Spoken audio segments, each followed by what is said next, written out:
On Larry King Now, America's favorite foul-mouthed father, Bob Saget. Brilliant and funny and a wonderful person. I say that from the bottom of my sphincter. Heart. Where are you registered? I want to buy you things.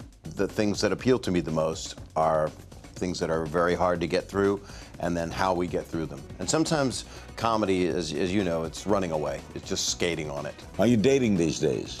No, I don't know about dating anymore. I mean, dating is you have to sit there and you eat salads and then you ask, do you want to have children again? Plus, you didn't want to write the Full House chapter. Why? I have a thing about not naming people's names. I didn't name my ex-wife and children or ex-relationships. So you don't name anybody on Full House? I name all of them. All next on Larry King Now.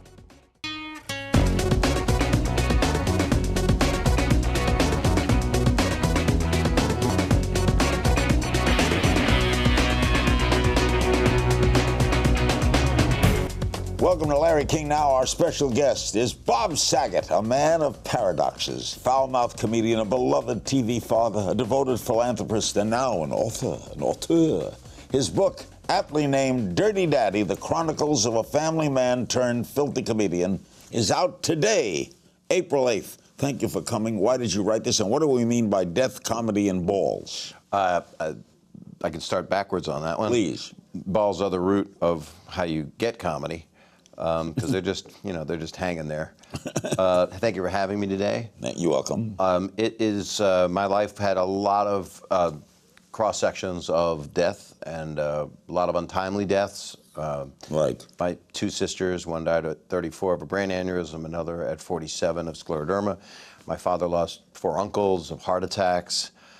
They were 40 years old, 42, 40, 41, all different reasons, all high stress and some smoking. And your mother just died. My mother just passed away, and so it's been an interesting life. And you learn, as you know, we've known each other a long time.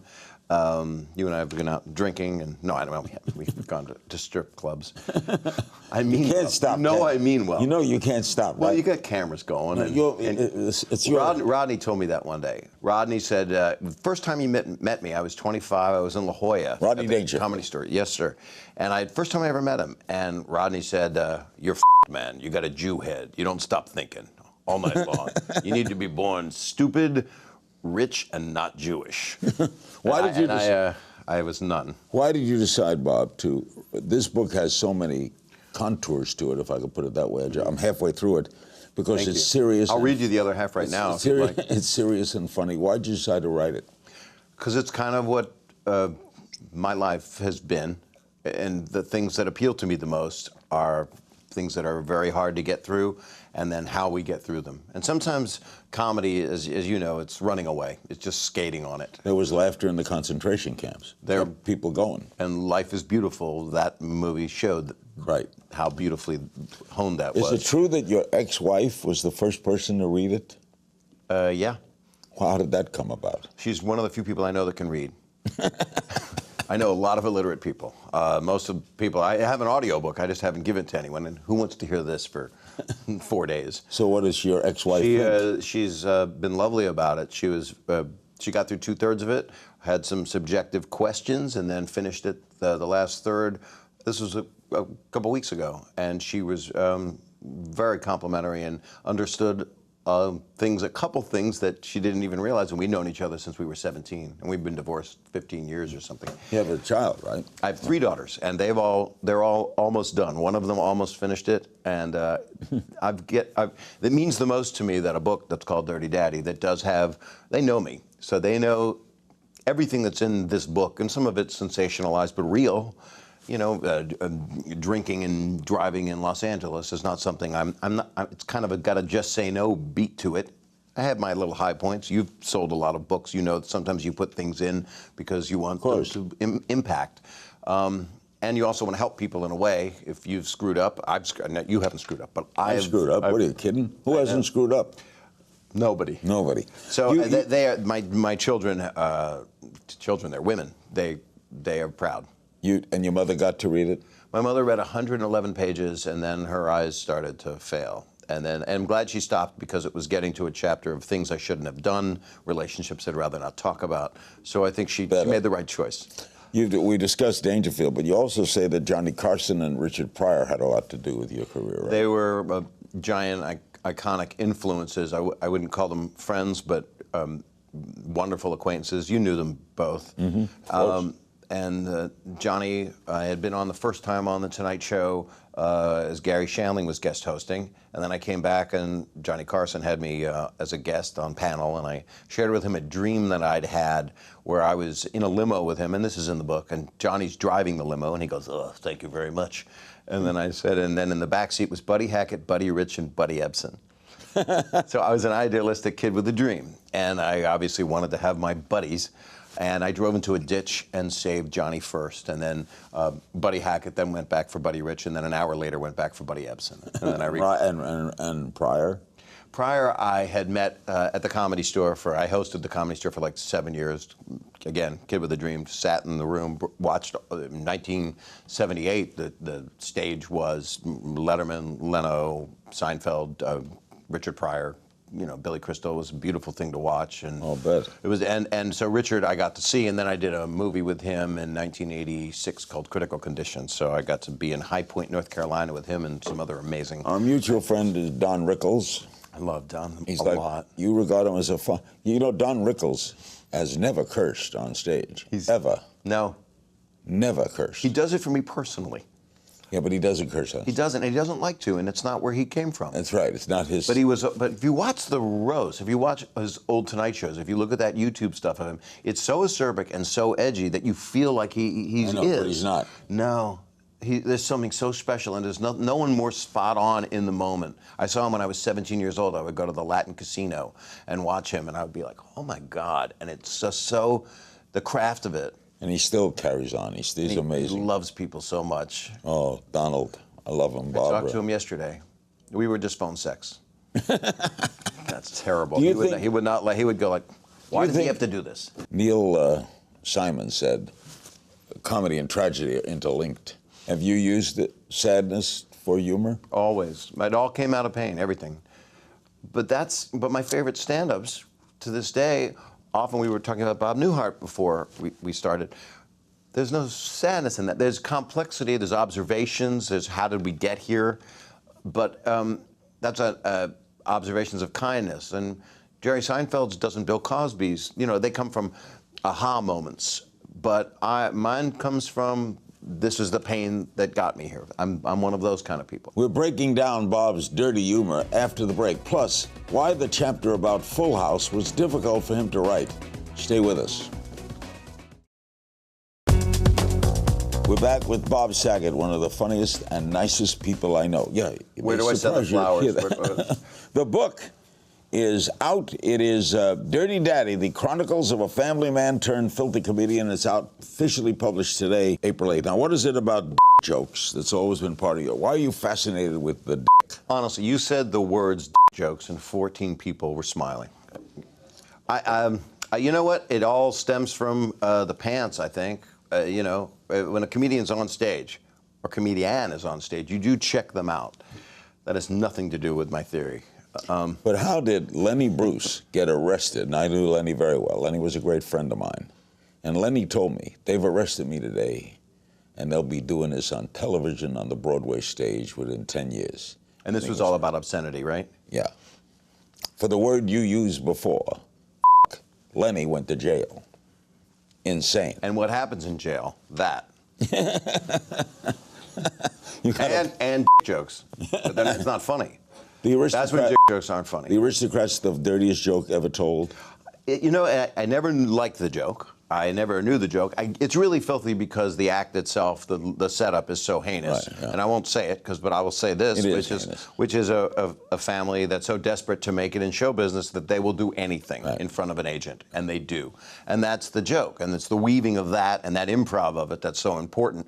But the punchline is, which I never got to do the punchline in that actual documentary because I had to go on stage. So that's the art and beauty of that. But it is, it's disgusting. You didn't want to write the Full House chapter. Why? I just felt like it was something I didn't want to. I don't like talking about people. I like to deify people that I love. I don't like to bash people. You had to bash people? I have a thing about not naming people's names. I just have, except for like Rodney and Richard, and I didn't name my ex-wife and children or ex-relationships. So you don't name anybody on Full House? I name all of them. The defense rests. For a dirty comic who works dirty. But I'm not always dirty. No, you know, you've seen me at nice, clean things. But Full House yes, is so the opposite of you. Couldn't be cleaner. But I am part You're of that. You're a good father. Thank you. I believe that because of what they look like and because what they act like. So I know that I'm a good father, and they tell me I am. I love being a father. I had one baby when I got Full House. Ashley and Mary Kate are 1 year older than my oldest. So I was diapering Ashley and Mary Kate. How were you cast? How'd you get that? I was on a show called The Morning Program on CBS, and I got fired. That was on against Good Morning America and The Today Show.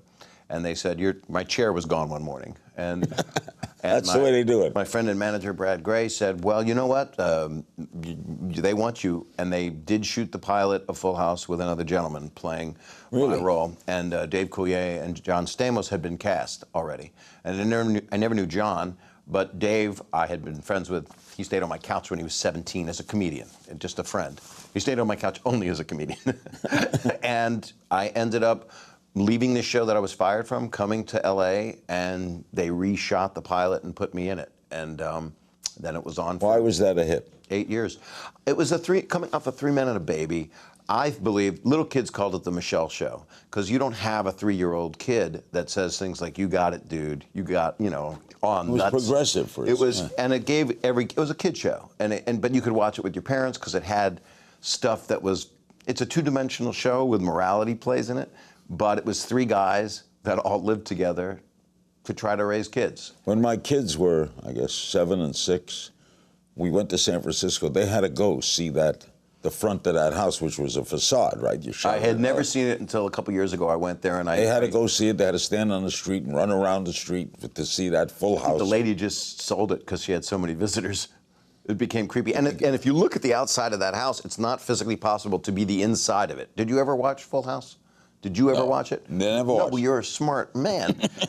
But the house inside would be like a mushroom. It'll be like the Enterprise. It's not possible because it's just it's a brownstone style. You're close with Stamos in the cast, right? Too close. Too close. Too Close with Stamos would be the name of my next book. You're still in touch with the Olsen twins? I am. I'm actually, we were just texting.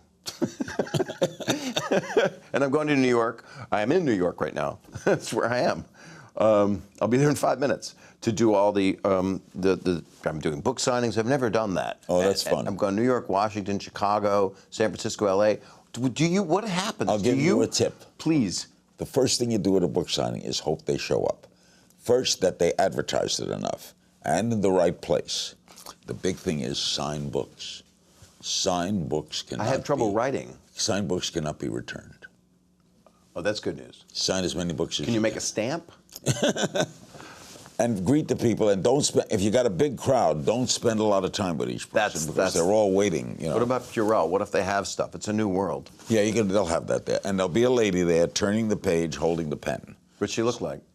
They're different in all stores. I'm a single man. Oh, you might like some. You might get lucky. If there's a lady there, I'll show up early. I'm proud of the book. I mean, it's hard. It's been a hard thing to write. It's very hard. How many have you written? 15. Books are hard. Did you do them all in one day? No, I dictated. I worked with writers. And dictator. See, there's a joke in there. A dictator is a really bad potato chip. It's got a cheesy flavor. Did you write the book or what? Completely. I wrote it on a computer. And the book actually talks about the process of it. It was like the movie adaptation for me. I had the laptop, and I had to get a new laptop because this one, the hard drive, was actually heating my testicles. So that's not even it. The book opens like that, and it closes like that, with gallows humor and sadness. But I thought I was cooking my balls, Larry. Coming up, a role reversal. Bob's taking the reins and testing me on word association. The book is Dirty Daddy, and it's out today, and we'll be right back. We're back with Bob Saget. His book published today, Dirty Daddy, The Chronicles of a Family Man Turned Filthy Comedian, published by HarperCollins. Here we go. We're going to do a game called Free Association. I understand you like this. I do. You're going to do a quick comment, right? Yeah. Rorschach kind of response. Right, whatever comes to mind first. Rumsfeld. Nice guy. Funny. You know everybody. Appendicitis. He had one? Or are you coming up with a new word? No, I come up, you come up. Appendicitis. Deli. Midterms. Never took them. Miley Cyrus. Midterms. Crimea. Never been there. Pork belly. X. Back hair. I can't say ex-girlfriend. It just doesn't sound right. Wax. Sorry. Eggs. Hate them. Never ate an egg. Never? The first egg I ate, threw up and never ate egg. Yeah. My God. What's an everyday food you hate? Eggs. No, what's an everyday food you hate? I would say salad, and I eat it to be healthy. You have to have that for the cleanse. You don't like it. No, but you got to have a clean hoop, right? People are big on that. They love the beets. Kale's very popular. I like beets. I like beets too. Red beets. But then you think you have urine problems. Why? Have you never had beets and then had a red tint to your urine? You can tell me. In fact, I'm going to bring a glass in. I want to test your. I have never had a red tint after a beet. Seriously? Yeah. You never had a red tint after a beet. I'm going to. Putting that in my next book. You take that a lot of ways. All right, what do you think is this is a good question. What do you think is the public's perception of you? It's really different. It has a very odd 180. Some people are like, that's the family guy. I can't believe that this is how he is. Other people are like, the do-over and I didn't do anything on a shock value. I did stand up before I did any family television, and I did that funny video show, so that's like 7 o'clock Sunday night, family. But other people are like, oh, I know your comedy. You know, I can't believe that you did that family stuff. But I love having done everything. Have women flashed you in the audience? Yes, women. They're not all women yet. I mean, they're of age, but I'll do a college gig and girls come up and I'll be at like a hard rock kind of environment, like rock and roll kind of thing. And there's no chicken wire, so they could throw their boobs at me if they wanted, if they were detached. I had that happen to me. I was Grand Marshal of the New Orleans, And everybody that show us your tits is what they yell. They do that. They do. I didn't yell it. They did it. I've actually had them thrown at me because women actually. They don't call it Grand Marshal. I was what do they call it? I forget. Head pimp? No, I'll think of it. Are you dating these days? No, I don't know about dating anymore. I mean, dating is you have to sit there and you eat salads and then you ask, do you want to have children again? That's dating. And I'm like, I don't know. I want to get through appetizers. Can I have more beets? Because you like beets. And then I get concerned about the red tint in my fluid. But I would if there was someone, I don't know. I'm a man till the last of my check. You raised a lot of money for what your sister died from, right? Yes, one of my sisters passed away from scleroderma, which is what? Scleroderma is hardening of the skin. Derma means dermatologist. Skin. It's also stuffed kishka. Right. That's the humor that comes from a bad thing. You say that is inappropriate to me that I said that, but that's how I get through. So scleroderma. I like stuffed derma, by the way. So I knew you would like stuffed derma. You know what it is? It's the lining of a cow's intestine with potato stuffing and chicken fat. But I like it too. I like it too. I used to eat it a lot. Well, if you're Jewish, you love it. Yeah. It doesn't help the colon. I don't know if you know that. You need beets and kale to clean that out. But we're back on beets. Back onto the seriousness of it. Yeah. Wow. My sister passed away from this disease called scleroderma. What age? It's hardening of the skin where your hands can tighten up and your esophagus. The symptoms are you turn to stone in a way. How old was she? She was 47, and it took about 3 years till she was diagnosed properly, and then I ended up. Years before, fortuitously, had already did comedy for the Scleroderma Research Foundation because they always do these benefits, cool comedy, hot cuisine. The founder of the Scleroderma Research Foundation, her name was Sharon Monsky. I became friends with her. And then a couple years after that friendship started, my sister was diagnosed. So it's a rare disease, an orphan disease. It affects mostly women in their prime of their lives. And I've been doing benefits now for 20 years, and we raised over $30 million, and I'm on the board. And I'm doing 3 benefits this year. I'm doing one April 23rd in San Francisco with Jeff Garlin and the band Train are going to perform. And then I'm doing one in Dana Carvey, and I'm doing one in Las Vegas at the Hard Rock June 5th, and Jay Leno is going to perform. And then in New York, I'm going to do another. We usually do one at Caroline's every October or November. When you were a kid, did you tell dirty stories? Like, at what age did you start cursing? I was about 9, and I was a little wild little thing. And brothers and sisters, yes. I had 2 older sisters. I was the little son that was my mother was afraid something would happen to me because she'd actually lost 2 children before me that didn't live. They were 7 and 8 days old. So I was a little bit overly Little Lord Fauntleroy, but we weren't a wealthy family. Where'd you grow up?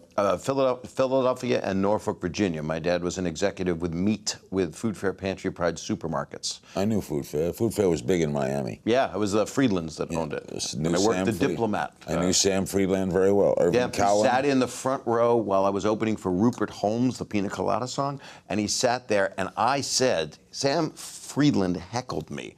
He owned the place. He owned the Diplomat. So he goes, I know you know, sorry. His son-in-law, Irving Cowan. Irving Cowan ran it. That's...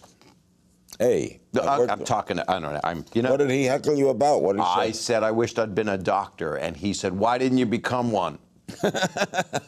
Good, that's a good point, but I don't think I would have been a good doctor. After 9 seasons, How I Met Your Mother has come to an end. We'll get Bob's thoughts on voicing Ted for the better part of a decade. Plus, he'll take your questions, and we'll play a game of If You Only Knew. We're back with Bob Saget, brilliant and funny and a wonderful person. I say that from the bottom of my sphincter. Heart. Where are you registered? I want to buy you things. Okay.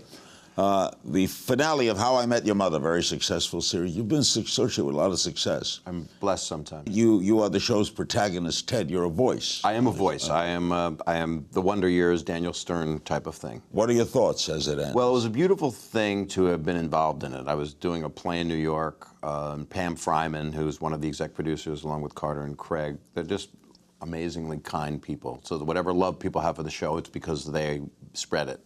And Pam said, would you like to do the voice of this gentleman, an actor, Josh Radnor, 20 years from now? And my first thoughts were, why can't he do it? Or how much cigarettes and booze did he have to sound like me? And I did it immediately because I read it, and it was a love letter. It was a relationship show.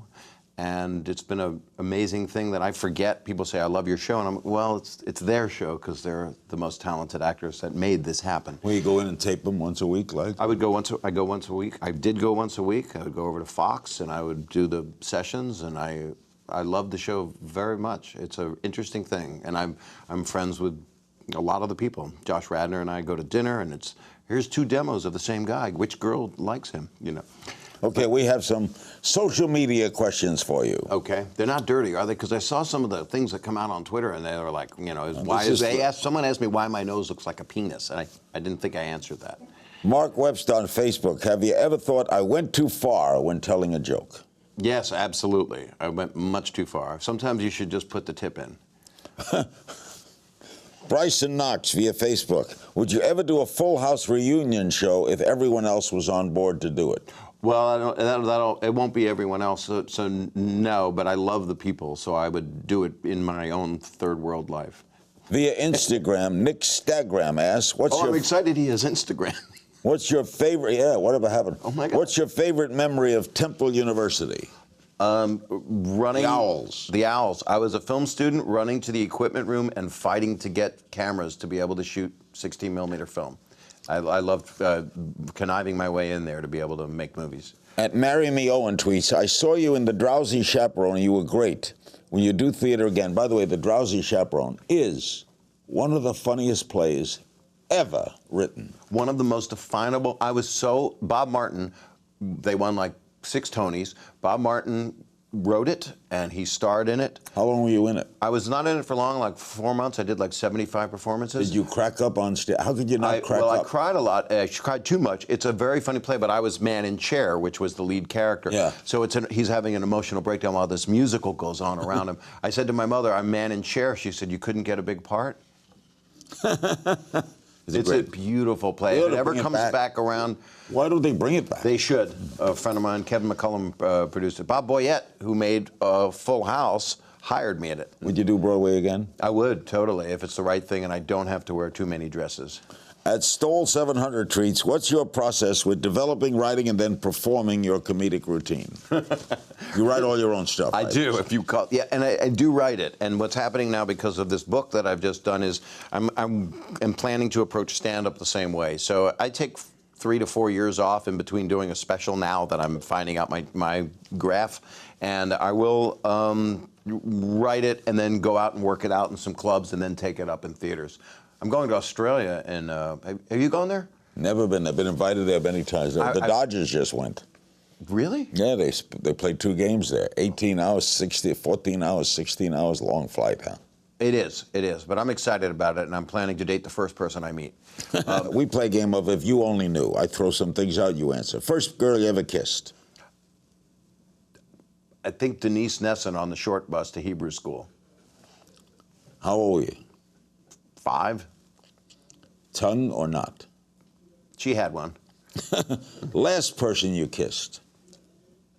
She was also a 5-year-old, but I can't. No, last person I kissed was I can't say. Okay. It was within time though. Okay.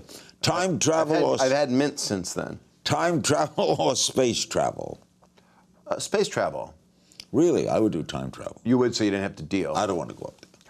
I liked Sandra Bullock in Gravity so much. I just want to sit next to her. Thing that keeps you up at night? Sandra Bullock in Gravity. Favorite comedian of all time?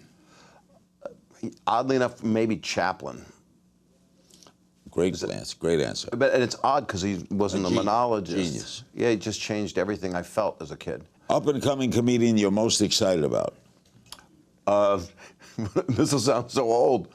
Actually, I would say B.J. Novak, who's a friend of mine. But I was going to say Louis C.K., but he's the biggest comedian of all time right now. Cliche you hate the most? It's all meant to be. If you could have something named after you, what would it be? Carl's Jr. I don't know why. I'm just trying to answer. No, they're funny. Any joke you wish you could take back? Actually, like 80% of them. Last good book you read? Dirty Daddy, The Chronicles of a Family Man Turned Filthy Comedian. I hear it's terrific. I can't stop reading it. If you weren't a comedian, what do you think you'd be? A gynecologist. But I wouldn't have a license. I would set up an office, and I'd get gloves. Thank you, Robert.